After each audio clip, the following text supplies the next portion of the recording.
Hello guys, आपका education of study channel में स्वागत है। आज हम जानने वाले मानव रक्त संबंध 50 प्रश्न को जानेंगे। अगर आपने अभी तक एजुकेशन ऑफ स्टडी चैनल को सब्सक्राइब नहीं किया तो चैनल को सब्सक्राइब करें और लाइक करें। मानव शरीर का रक्त बैंक किसे कहते हैं? तो मानव शरीर का रक्त बैंक प्लीहा को कहा जाता है। अगर प्लीहा की जगह तिल्ली या स्प्लीन लिखा हो तो प्लीहा को स्प्लीन और तिल्ली कहा जाता है। मानव रक्त में किस प्रकार का उत्तक पाया जाता है? तो मानव रक्त में तरल संयोजी उत्तक पाया जाता है। रक्त के अध्ययन को क्या कहते हैं? तो रक्त के अध्ययन को हिमेटोलॉजी कहते हैं। मनुष्य के रक्त का पीएच मान कितना होता है? तो मनुष्य के रक्त का पीएच मान 7.4 होता है। ये हमारा पीएच स्केल है। इसी से हम पता कर पाते हैं कि पदार्थ में अम्लीय, क्षारीय या उदासीन है। पीएच का फुल फॉर्म होता है पावर ऑफ हाइड्रोजन। मानव शरीर में औसतन कितने लीटर रक्त होता है? तो मानव शरीर में औसतन 5 से 6 लीटर रक्त होता है। पुरुषों की तुलना में महिलाओं में रक्त कितना होता है? तो आधा लीटर कम होता है। मानव शरीर में रक्त की कुल वजन का कितने प्रतिशत होता है? तो 7% होता है। मनुष्य के रक्त का पीएच मान 7.4 होने के कारण रक्त में कौन सा प्रकृति का गुण होता है? तो क्षारीय का गुण होता है। रक्त के निर्माण की प्रक्रिया को क्या कहते हैं? तो रक्त के निर्माण की प्रक्रिया को हीमोपोइसिस कहते हैं।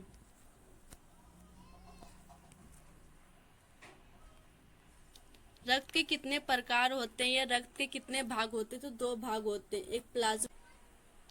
रक्त के कितने भाग होते हैं? तो रक्त के 2 भाग होते हैं, एक प्लाज्मा और एक कणिका है। शरीर में हीमोग्लोबिन का क्या कार्य है? शरीर में हीमोग्लोबिन का कार्य ऑक्सीजन का परिवहन करना। जब रक्त से आरबीसी निकाल लिया जाता है तो शेष भाग क्या बचता है? तो शेष भाग प्लाज्मा बचता है। मनुष्य शरीर में आरबीसी का निर्माण कहाँ होता है? तो मनुष्य शरीर में आरबीसी का निर्माण अस्थि मज्जा यानी बोन मैरो। ये हमारे ब्लड की फिगर है। ये हमारे यहाँ पे बोन मैरो है, यानी यहाँ पे ही आरबीसी का निर्माण होता है। आरबीसी का जीवन काल कितना होता है? तो आरबीसी का जीवन काल 120 दिन का होता है। मानव शरीर में आरबीसी का विनाश कहाँ होता है? तो आरबीसी का विनाश यकृत में होता है। यकृत और प्लीहा दोनों में होता है, यानी ग नंबर हमारा।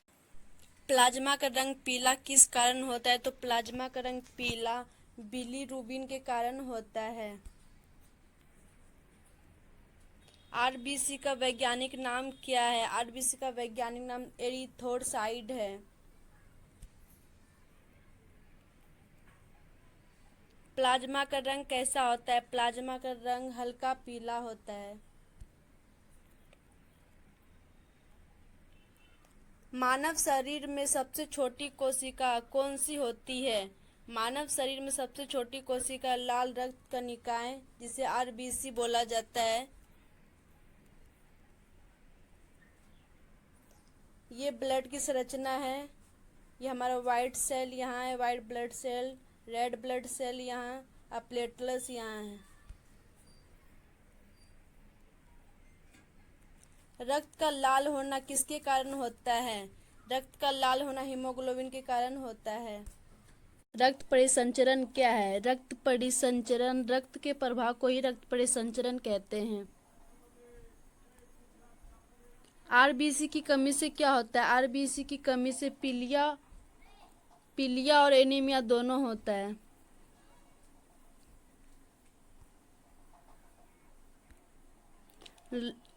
लाल रक्त कोशिकाओं में कौन सा प्रोटीन पाया जाता है? तो लाल रक्त कोशिकाओं में हीमोग्लोबिन प्रोटीन पाया जाता है, जिसके कारण वो लाल होता है।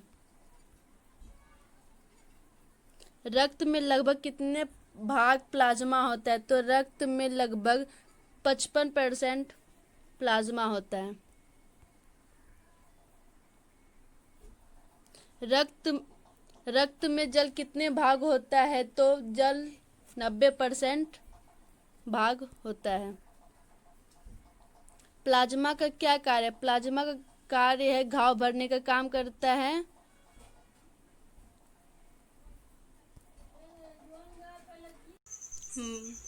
मनुष्य के शरीर में सामान्य रक्तचाप कितना होता है? तो मनुष्य के शरीर में सामान्य रक्तचाप 120 mm एवं 80 mmHg होता है। भ्रूण अवस्था में आरबीसी का निर्माण कहाँ होता है? भ्रूण अवस्था में आरबीसी का निर्माण यकृत में होता है।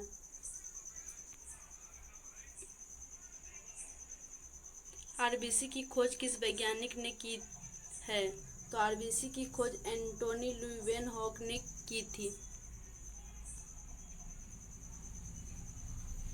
शरीर में हर कोशिका में ऑक्सीजन पहुंचाने काम तथा कार्बन डाइऑक्साइड को वापस लाने काम डैश करता है।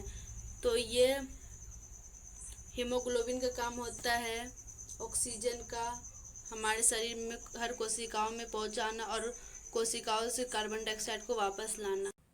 प्लाज्मा में कौन सा प्रोटीन पाया जाता है? तो प्लाज्मा में एल्बुमिन, ग्लोबुलिन, फाइब्रिनोजन प्रोटीन पाया जाता है। यानी हमारा आंसर होगा इनमें से सभी, यानी तीनों प्रोटीन पाया जाता है प्लाज्मा में। सफेद रक्त कोशिकाओं का आकार और रचना के समान अमीबा होता है।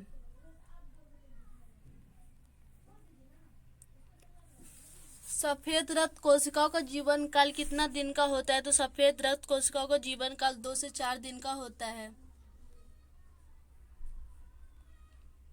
आरबीसी का मृत्यु कहाँ होता है? तो आरबीसी का मृत्यु यकृत और पलिहा दोनों में ही होता है। यहाँ पे ही आरबीसी का कब्रिस्तान यानी मृत्यु होता है। पलिहा को ही आरबीसी का कब्रिस्तान कहा जाता है। किसे ल्यूकोसाइट के नाम से जाना जाता है? तो सफेद रक्त कोशिकाओं को ल्यूकोसाइट के नाम से जाना जाता है। मनुष्य शरीर में खून की शुद्धिकरण की प्रक्रिया क्या कहते हैं? तो मनुष्य शरीर में खून की शुद्धिकरण की प्रक्रिया को डायलिसिस कहते हैं। रक्त का तरल भाग क्या कहलाता है? तो रक्त का तरल भाग प्लाज्मा कहलाता है। लाल रक्त कणिका किन में पाया जाता है? लाल रक्त कणिका जंतुओं में पाया जाता है। हीमोग्लोबिन कहाँ पाया जाता है? हीमोग्लोबिन लाल रक्त कणिका में पाया जाता है। सफेद रक्त कणों का व्यास कितना होता है? सफेद रक्त कणों का व्यास 0.007 मिलीमीटर होता है। सोते वक्त आरबीसी संख्या कितने भाग घट जाता है? तो सोते वक्त आरबीसी की संख्या 5% घट जाता है। मानव शरीर में प्लेटलेट्स की कमी से कौन सा रोग होता है? तो डेंगू होता है, डेंगू का शिकार। सामान्य अवस्था में रक्त का थक्का जमने में कितना मिनट लगता है? तो सामान्य अवस्था में रक्त का थक्का जमने में 2 से 4 मिनट लगता है। रक्त दाब किस यंत्र द्वारा मापा जाता है? तो रक्त दाब स्फोगमोमैनोमीटर से मापा जाता है। मनुष्य में रक्त का शुद्धिकरण किस अंग द्वारा होता है? तो मनुष्य में रक्त का शुद्धिकरण किडनी द्वारा होता है। मनुष्य शरीर में प्लेटलेट्स का जीवन काल कितने दिन का होता है? तो मनुष्य शरीर में प्लेटलेट्स का जीवन काल 3 से 5 दिन का होता है। जब लोग ऊंचे पर होते हैं तो आरबीसी की संख्या में वृद्धि होती है, तो 30% वृद्धि होती है जब लोग पहाड़ या ऊंचे पर होते हैं। मानव शरीर में सफेद रक्त कोशिकाओं का निर्माण कहाँ होता है? तो मानव शरीर में सफेद रक्त कोशिकाओं का निर्माण अस्थि मज्जा में होता है। सफेद रक्त कोशिकाओं का मृत्यु कहाँ होता है? तो सफेद रक्त कोशिकाओं का मृत्यु रक्त में ही होता है। मानव शरीर में WBC और RBC का कितना अनुपात होता है? मानव शरीर में RBC तथा WBC का अनुपात कितना होता है? तो 600:1 अनुपात होता है। RBC की संख्या किस यंत्र में ज्ञात की जाती है? किस यंत्र में मापी जाती है? तो हीमोसाइटोमीटर में RBC की संख्या को मापी जाती है। Thank you so much. आपको वीडियो अच्छा लगा तो लाइक करें, सब्सक्राइब करें चैनल।